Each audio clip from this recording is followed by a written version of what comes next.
Hare Krishna. Let us understand Bhagavad Gita chapter by chapter, section by section.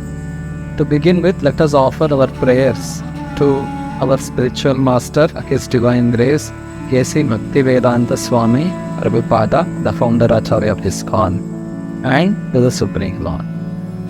Namo Om Vishnu Padaya Krishna Presthaya Bhutale Srimate Bhakti Vedanta Swami Nitinamine Namaste Saraswate Deve Gauravani Pracharine Nirvishesha Shunyavadi Paschatya Deshatarine Jai Shri Krishna Chaitanya Prabhu Nityananda Shri Advaita Gadadhara Shri Vasadi Gaura Bhakta Vrandam Tapta Kanchana Gaurangi Radhe Vrindavaneshwari Shabhanusute Devi Pranamami Hari Priye He Krishna Karuna Sindho Dina Bandho Jagatpate Gopesha Gopika Kanta Radha Kanta Namostute Hare Krishna Krishna Krishna Hare Hare Hare Rama Rama Rama Hare Hare Om Namo Bhagavate Vasudevaya Om Namo Bhagavate Vasudevaya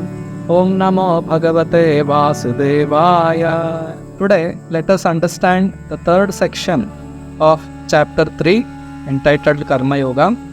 Third section is from Shloka number 36 to Shloka number 43. This section is entitled Beware of Lust and Anger. So let us understand this section. This section begins with Arjuna's inquiry from Lord Krishna. Arjuna asks, Arjuna vacha athakena prayuktoyam papam charati purushaha anichhannapi varshneya baladiva niyojitaha. Arjuna said, O descendant of Vrishni, by what is one impelled to sinful acts, even unwillingly, as if engaged by force? So in the previous section, Lord Krishna had told that one has to perform one's own prescribed duty and engage all his mind and senses in serving the Supreme Lord. So here Arjuna is asking one important question, because even while working in this material world, we are impelled by a sort of lusty desires, a desire to enjoy independently. So Arjuna is asking this question, Atakhena prayuktoyam papam charati purushaha Anichannapi varshneya baladiva niyochita. Arjuna is telling, by what is one impelled to sinful acts? Athakena prayuktoyam papam charati purush. Why do people commit sinful activities? Anichan, even unwillingly, as if engaged by force. So this is a very important question asked by Arjuna. And Lord Krishna replies, Shri Bhagavanu Vacha Kamayesha Krodhayesha Rajo Guna Samudbhavaha Mahashano Mahapapma Vidhyenam Miha Vairinam. The blessed Lord said, it is lust only, Arjuna, which is born of contact with material modes of passion and later transformed into wrath, and which is the all-devouring sinful enemy of this world. So Lord Krishna has given reply to Arjuna's inquiry. So Krishna is telling that Kama Esha Krodha Esha Rajo Guna Samudbhavaha. Krishna is telling it is lust only, O Arjuna, which is born of contact with the material modes of passion, and later it transforms into wrath, and which is the all-devouring sinful enemy of this world. Mahashano Mahapapma Vidhyena Miha Vairinam. So, in the purport, Srila Prabhupada gives a very nice explanation to this particular shloka. Srila Prabhupada writes in the purport, when a living entity comes in contact with the material creation, his eternal love for Krishna is transformed into lust in association with the mode of passion. Or In other words, the sense of love of God becomes transformed into lust, as milk in contact with sour tamarind is transformed into yogurt. Then again, when lust is unsatisfied, it turns into wrath. Wrath is transformed into illusion, and illusion continues the material existence. Therefore, lust is the greatest enemy of the living entity, and it is lust only which induces the pure living entity to remain entangled in the material world. Wrath is a manifestation of the mode of ignorance. These modes exhibit themselves as wrath and other corollaries. If therefore the modes of passion, instead of being degraded into the modes of ignorance, are elevated to the modes of goodness by the prescribed method of living and acting, then one can be saved from the degradation of wrath by spiritual attachment. The Supreme Personality of Godhead expanded himself into many for his ever-increasing spiritual bliss, and the living entities are parts and parcels of this spiritual bliss. They also have partial independence, but by misuse of their independence, when the service attitude is transformed into the propensity for sense enjoyment, they come under the sway of lust. This material creation is created by the Lord to give a facility to the conditioned souls to fulfill these lustful propensities, and when they are completely baffled by prolonged lustful activities, the living entities begin to inquire about their real position. This inquiry is the beginning of the Vedanta Sutras, wherein it is said, Athato Brahma Jignasa. One should inquire into the Supreme. And the Supreme is defined in the Srimad Bhagavatam as Janmadhyasya Yato Anvayad Itaratascha, or the origin of everything is the Supreme Brahman. Therefore, the origin of lust is also in the Supreme. If therefore lust is transformed into love for the Supreme, or transformed into Krishna consciousness, or in other words, desiring everything for Krishna, then both lust and wrath can be spiritualized. Hanuman, the great servitor of Lord Rama, engaged his wrath upon his enemies for the satisfaction of the Lord. Therefore, lust and wrath, when they are employed in Krishna consciousness, become our friends instead of our enemies.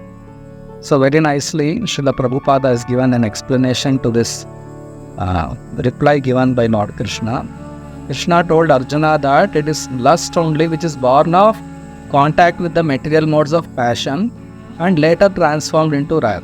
When the living being gives up his relationship, loving relationship with Supreme Lord Krishna, and when he desires to enjoy independently, he is overpowered by material energy, which will drag him to enjoy the material senses again and again and make him forget his real relationship with Krishna. So instead of degrading from mode of passion to lower modes of ignorance, one should, under the expert guidance of a spiritual master, when he regulates his activities and engages his mind and senses to please Krishna, then he can elevate to goodness, and from the level of goodness one can become transcendental beyond all the material modes of nature. So this is the perfect method of becoming free from lust and anger. So we'll understand this further by Krishna's explanations here. So Krishna further says, Dhumena vriyate vahner yatha darsho malena cha yatholbena vrita garbhas tatha tenedam avritam. As fire is covered by smoke, as a mirror is covered by dust, or as the embryo is covered by the womb, similarly, the living entity is covered by different degrees of this lust. So here, with examples, Krishna is explaining how there are different degrees of lust acting on the living beings. So here Krishna has given an example of Dhumen avriyate vahni. When there is fire, fire is covered by smoke. So that is one example. So there are living beings like human beings who in contact with pure devotees, they can become fully purified and then return back to their original condition as eternal servants of Krishna. So that analogy is given by fire covered by smoke. When there is smoke, if the smoke is properly handled and proper fuel and fanning is done, the smoke will produce fire and smoke will disappear. So in the same way, in human form of life, when a living being gets this human form of life, if he utilizes his human life in practicing Krishna Bhakti under the guidance of a spiritual master, then he will not degrade further, he will elevate spiritually and he will establish his relationship with Krishna and get liberated from the cycle of birth and death. So that is compared with an analogy of fire covered by smoke.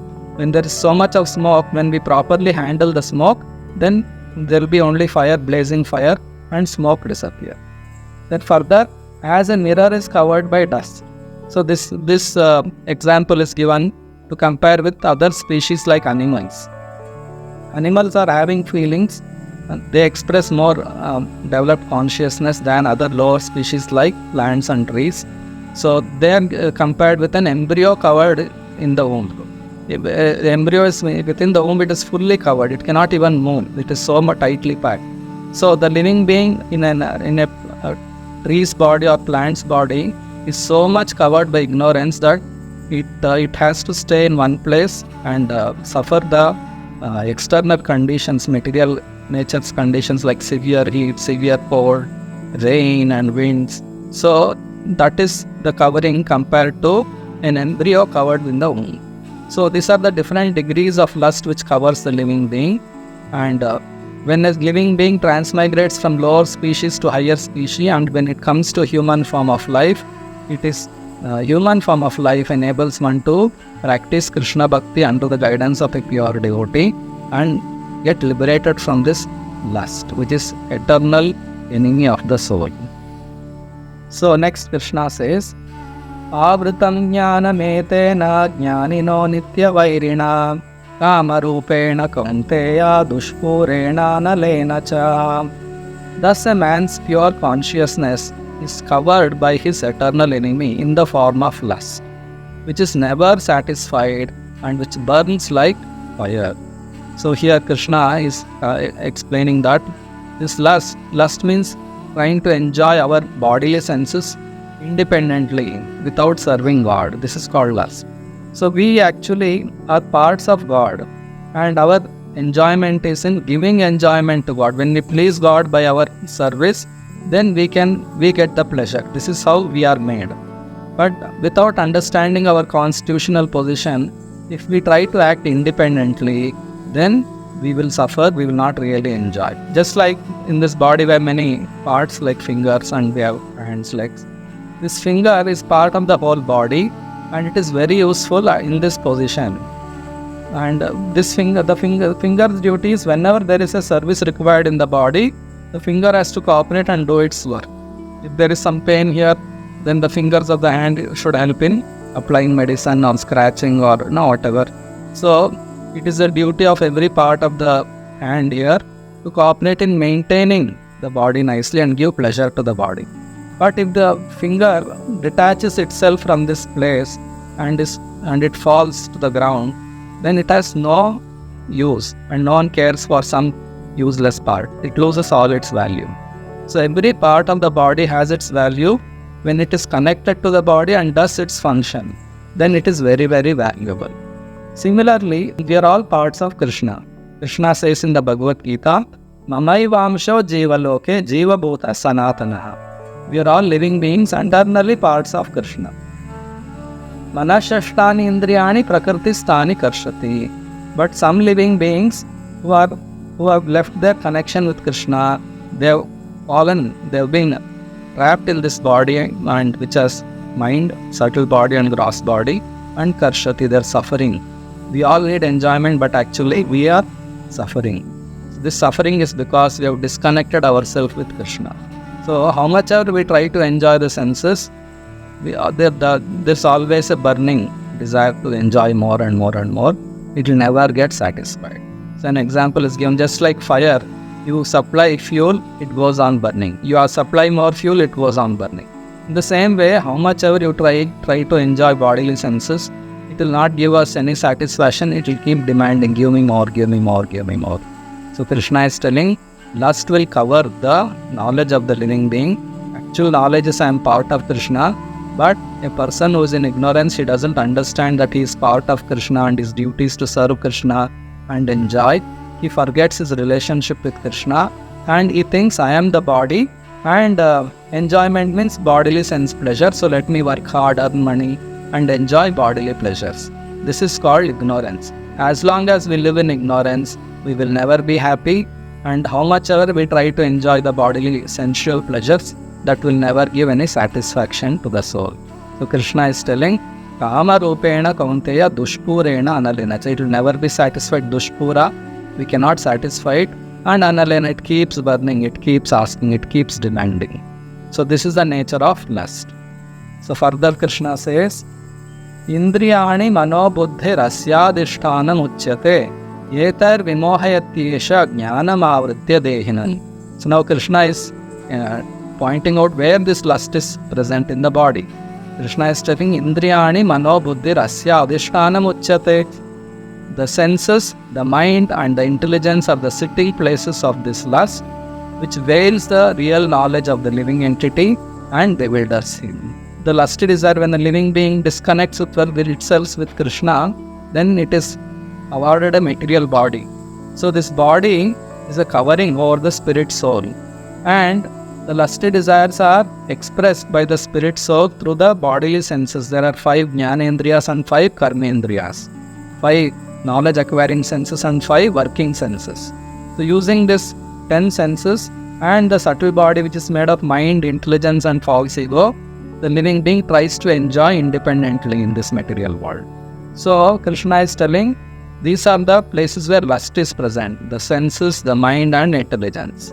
So senses are all controlled by the mind, and mind is controlled by intelligence, and intelligence is a next door neighbor of the spirit soul. If we engage the spirit soul in serving Krishna directly, then automatically we can control the lusty intelligence by we can control the unregulated, uncontrolled mind, and we can control the senses. So this is the way of controlling lust. We cannot directly, abruptly control the senses without controlling the intelligence and without controlling the mind. So how to control the intelligence? If we read Bhagavad Gita every day and you get pure knowledge, then our intelligence becomes purified. What is right, what is wrong, this decision is taken based on the knowledge we have. So unless we have the right knowledge about who am I, who is God, what is this creation, how to enjoy, we need proper, correct answers to these questions. And all these questions are answered by Lord Krishna in the Bhagavad Gita, and more detailed explanations are there in Srimad Bhagavatam. So these 2 scriptures are more than enough for us to understand everything. So we have to regularly study and hear Bhagavad Gita and Srimad Bhagavatam, especially written by Srila Prabhupada, who comes in the Brahma Madhva Gaudiya Sampradaya. So he has given many lectures on Bhagavad Gita and Srimad Bhagavatam. It is available freely on the internet. So you can go through these lectures, you can read his books. In that way, we can purify our intelligence. When we purify our intelligence, then it becomes easy to control the mind. Because mind's duty is thinking, feeling and willing. These are the functions of the mind.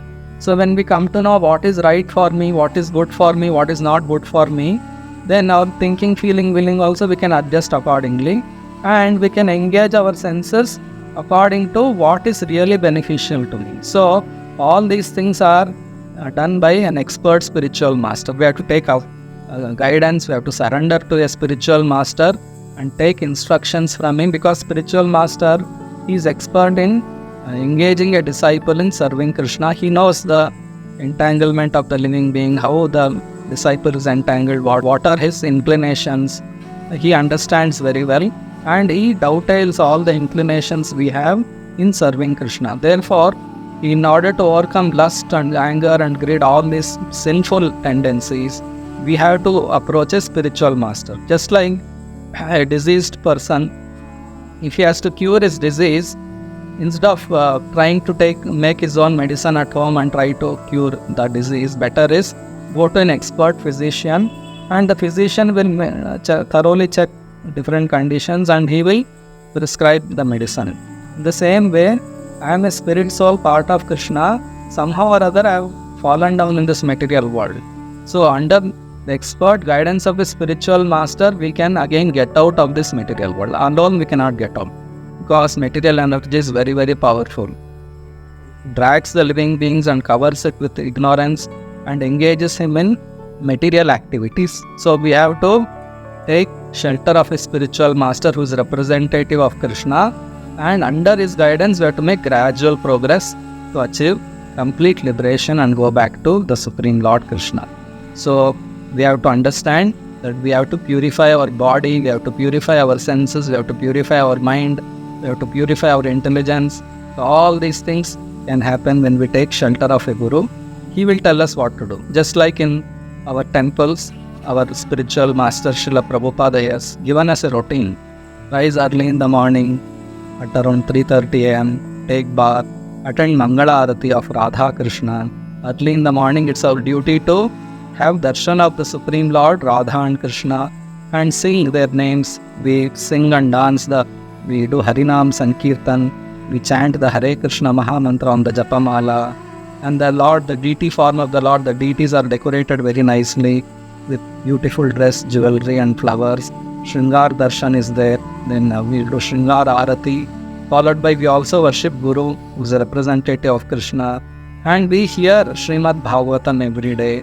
So in that way, a routine is given to us. And we offer foodstuffs to Lord Krishna and take prasadam. And then we are busy in spreading the message of Krishna. We go out and teach Bhagavad Gita. We invite people to come and attend the programs in the temple. So in that way, a devotee is throughout the day busy in serving Krishna and trying to enlighten people more and more about what is the importance of human form of life and what is the method of real happiness. So in that way, each and every one of us, we can learn this spiritual science, the method of Krishna consciousness, by associating with the devotees in the temple, learn from them and apply it in one's own life. It's not that everyone should leave home and go to the temple and stay in the temple. We can learn the techniques of Krishna consciousness and make our own temple a home. Grahastha ashrama, householder's life. Every house should be an ashrama, a place for spiritual culture. The father and mother, when they engage in devotion to Krishna, children will be seeing, they will also engage in serving Krishna. In that way, the whole house can become spiritualized. So in this way, we should overcome these bad habits of lust, greed and anger. So Krishna is pointing out where all lust is present, and this can be purified. That also Krishna teaches us here in Bhagavad Gita. Tasmat tvam indriyanyadav niyamya bharatarshapha papmanam prajahyenam jnana vijnana nashanam. So therefore, O Arjuna, best of the Bharatas, in the very beginning, curb this great symbol of sin, lust, by regulating the senses and slay this destroyer of knowledge and self-realization. So lust is considered the enemy of the spirit soul, because originally spirit soul is servant of God. If a servant tries to become master, that is called diseased condition, unnatural condition. The same way, just like a fish, when it's removed out of water, it is unnatural, it will die. So if a human being is put inside water, he will die because it's unnatural. In the same way, spirit soul, it is spiritual by nature. It wants eternal pleasure, full of knowledge. But we are in the material world, in this material body, full of ignorance, full of pain, and always fear, because anytime there is death. So we don't want death, still there is death. This is an unnatural condition of the spirit soul. So how to return back to our original condition? Krishna is telling, Tasmatvam indriyanyadyav niyamya bharatarshapha. Krishna is telling, don't allow the senses to act freely. You engage them in serving Krishna. Niyamya. Niyamya means, even though the senses like to eat something, tongue may like to eat non-vegetarian food. But because Krishna doesn't like it, Krishna doesn't recommend eating non-veg food, we should not eat. So in the same way, eyes like to see so many things. But we have to see things which are related to Krishna. See the beautiful form of Radha and Krishna, visit the holy places, and whatever we see around us, we should see that everything is created by the Supreme Lord.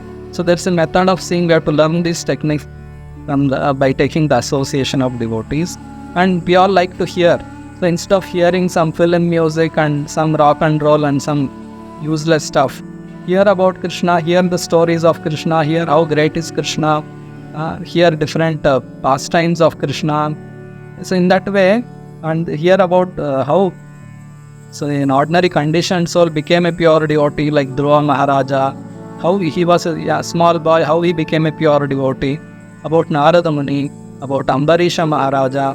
There are experts, so many devotee cases of people who became pure devotees. So when we hear all these narrations, which are all very nicely described in scriptures like Srimad Bhagavatam, then our hearing propensity will become purified and we will really be happy. In the same way, we can engage our hands in cooking for the Lord, decorating the Lord, making flower garlands for the Lord, cleansing the temple, or we can use the hands in any sort of service to please Krishna. So either directly we can engage in pure devotional service, or indirectly we can do work according to our own material nature, according to our own swabhava, and offer the result of that work to Krishna. That is called Karma Yoga, which we are understanding in this chapter, third chapter. So in any way, we can engage our mind, intelligence and senses in serving Krishna. Then we can control the senses. We should not allow the senses to act loosely and do anything and everything just for the sake of sensual pleasure. That will not help us. That will entangle us in this material world. We'll have to take birth again and again in this material body, and we'll be entangled and we will not be happy. Therefore, Krishna is telling, in the very beginning, curb this symbol of sin by regulating the senses. Tasmatvam indriyani adav niyamya bharatarshava apmanam prajahiyanam jnana nashanam. This, and slay this destroyer of knowledge and self-realization. If you do not engage in devotional activities, if you do not understand the importance of spiritual life, then we will really suffer in this material world because of ignorance. This lust will cover our true knowledge, and by ignorance you will keep suffering. Further, Krishna says, Indriyani paranya or indriyebhya param manaha manasastu para buddheryo buddhe paratastu saha. The working senses are superior to dull matter. Mind is higher than the senses. Intelligence is still higher than the mind. And he, the soul, is even higher than the intelligence. So here Krishna has given the hierarchy. Indriyani paranyaho. And that means the working senses are superior to dull matter. This whole body, this material body, there are so many senses. So senses are superior to this dull matter. And then mind is higher than the senses. So when we have desires in the mind, then we execute those desires with the bodily senses. So mind is even higher than the senses. And intelligence is still higher. So there is a higher hierarchy. And the spirit soul is even higher than the intelligence. Therefore, we have to learn how to engage the spirit soul directly in serving Krishna under the guidance of Guru. And automatically the lower self, which is the intelligence, mind and the senses, they will all engage in serving Krishna. When the soul is directly connected to Krishna, automatically the lower selves, that is the intelligence, mind and senses, becomes automatically engaged in serving Krishna. So when the soul wants to serve Krishna, it uses its intelligence in knowing about Krishna, learning about Krishna. It uses its mind to think, feel and will for serving Krishna. And when there is thinking, feeling, willing, then we will use the senses in serving Krishna. So in that way, everything will fall in line. And further Krishna says, Yevam buddhe param buddha samstabhyatmanam atmana jahi shatrum mahabaho kama rupam durasadam. Thus, knowing oneself to be transcendental to material senses, mind and intelligence, one should control the lower self by the higher self, and thus, by spiritual strength, conquer this insatiable enemy known as lust. So, Krishna has given his conclusion that we can conquer this lust, which is an enemy of the soul, by knowing oneself to be transcendental to this material mind, senses, mind and intelligence. The soul has nothing to do with this material body. Soul is completely different energy. So we have to understand the nature of the soul, understand who is God, understand what is this material world. So through knowledge, we can overcome all the ignorance. And when we overcome ignorance, then we will really be happy. So in this way, we come to the end of this section, which is the third section of this third chapter. And in that way, third chapter ends here. So we will understand further the discussions between Krishna and Arjuna in the next chapter, chapter 4.